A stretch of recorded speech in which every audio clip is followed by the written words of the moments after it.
Labaon ko. Oh, mag-aral kang mabuti ha, para matupad mo yung pangarap mo sa buhay. Sige po, salamat. Alis na po ako lang. Sige, mag-ingat. Hirap talaga nagpapaaral mo.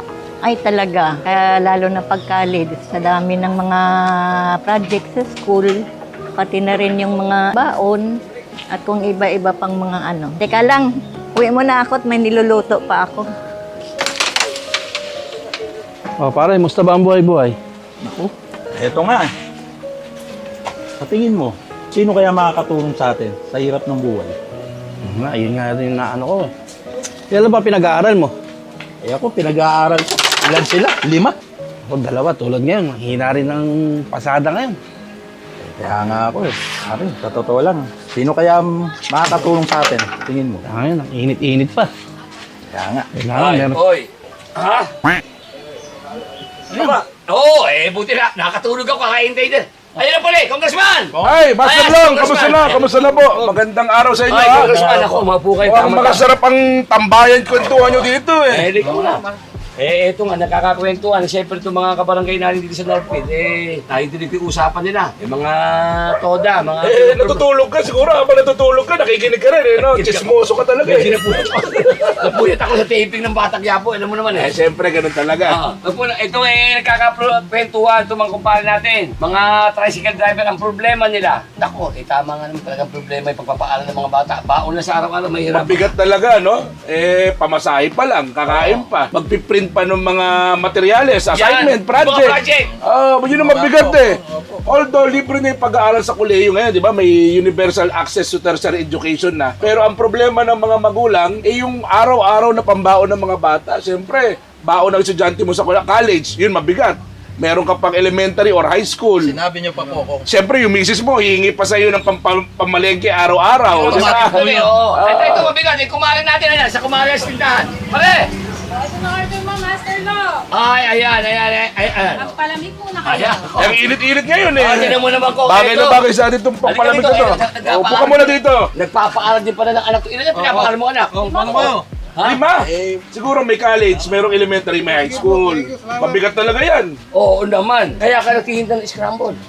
Ayan ba tanong mo? Ayun na kung gusto natin. Ang Ano party ka na, baka may mas matulong tayo na sagot at solusyon sa problema ng bayan kasi importante dun sa mga lingkod bayan natin, lalo na yung mga sa Congress. Hindi na nagpapalamig, di ba? Aircon dun eh. Aircon dun. Dapat pumupunta sa mga lugar na to at nagtatanong sa mga tao. Tama. Kaya Mariko, ano ba tanong mo sa ating congressman? Ano po, sa pagpaaral po. Kasi kulang po yung...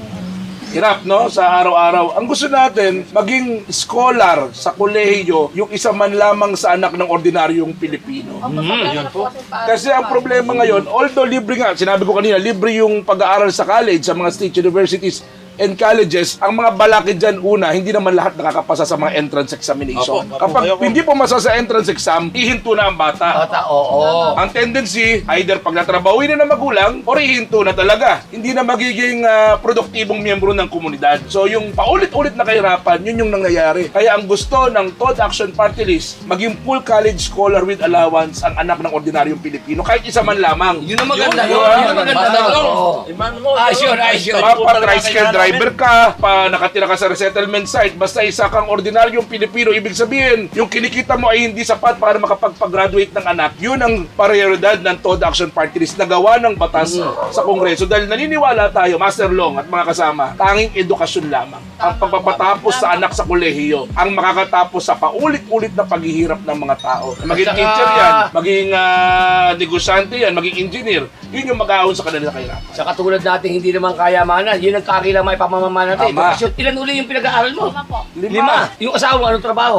Driver po. Driver! Ay, pasok na naman sa TODA. Pasok na naman, alam mo naman tayo, sabi ko nga sa'yo, pag nasa mga site katulad nito, karamihan dyan, yung mga nasa informal sector natin, di ba? Yung mga driver, yung mga manggagawa natin. Kaya pala kayo talagang sideline ka na magtinda nito para makatulong kayo, Ay, mister. at least isang anak niya, Kulang talaga, di ba? kaya niyang paralin yung isang anak niya dyan eh. Ang Oo. problema, 5 yung anak niya. 5. Tama na yun, hanggang 5 na lang. Ako. Huwag mo nadadagdagan ha, tama na muna ha. Hayaan mo, minsan gawin natin gagawin namin dito ni Congressman, pagka balik namin dito, magbigay kaya tayo ng bigyan natin na dagdagan natin siya ng, ako na magbibigay, bibigyan ko to ng television para meron silang libangan manood. Para mas Mapanood nila yung mga, Vlog natin, ibang oo. vlog natin na at syempre yung mga palabas mo sa telebisyon, di ba? Yeah, saka siyempre nagpapasalamat tayo kung yung sinabi ni Kong. Kaya tulungan natin. Siyempre ito'y totoo to. Katulad ng ating Congressman Robby. Kung sakasakali ito ay dire-diretso ang toda action natin. Kasama sa arangkada ng toda action at maging mapunta tayo sa Congress.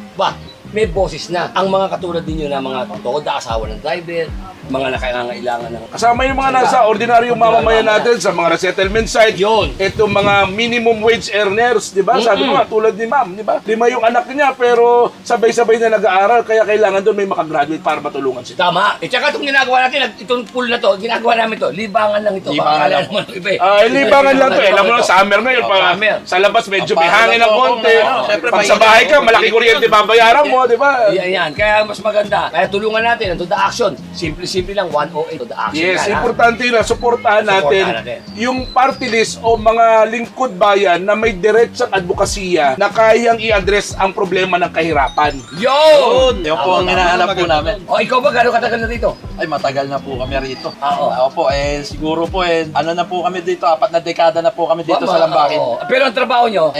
Nagmumotor po at nagluluto-luto po. Ayun, ang pupunta Yun na, sinasabi ko yung mga ordinaryong Pilipino na dapat sila ang binibigyan ng importansya ng pamahalaan. Dangan nga lamang ang problema, nakakalimutan. Ngayon, may TOD action ngayon sa Kongreso na hindi kayo kakalimutan. Ay, ayun po Yung ang kapakanan ng kailangan anak mo at ng pamilya mo. Ayan, Ang kailangan kaya ang sinasabi nga natin ulit-ulit, sabay-sabay na tayo sumama sa arangkada ng Toda Action Party List. O kaya, ano pa rin tayo, pasalamat tayo sa kanila. O maraming salamat sa iyo sa pagharap niyo sa amin, lalo-lalo sa ating Salamat sa kwentuhan ha, napadaan lang ako maraming dito. salamat. Oo. Nandito pala si Master Long at tama-tama yung mga tanong nyo, pwede pala natin bigyan ng kasagutan at maging bahagi tayo ng solusyon. Okay, o paano?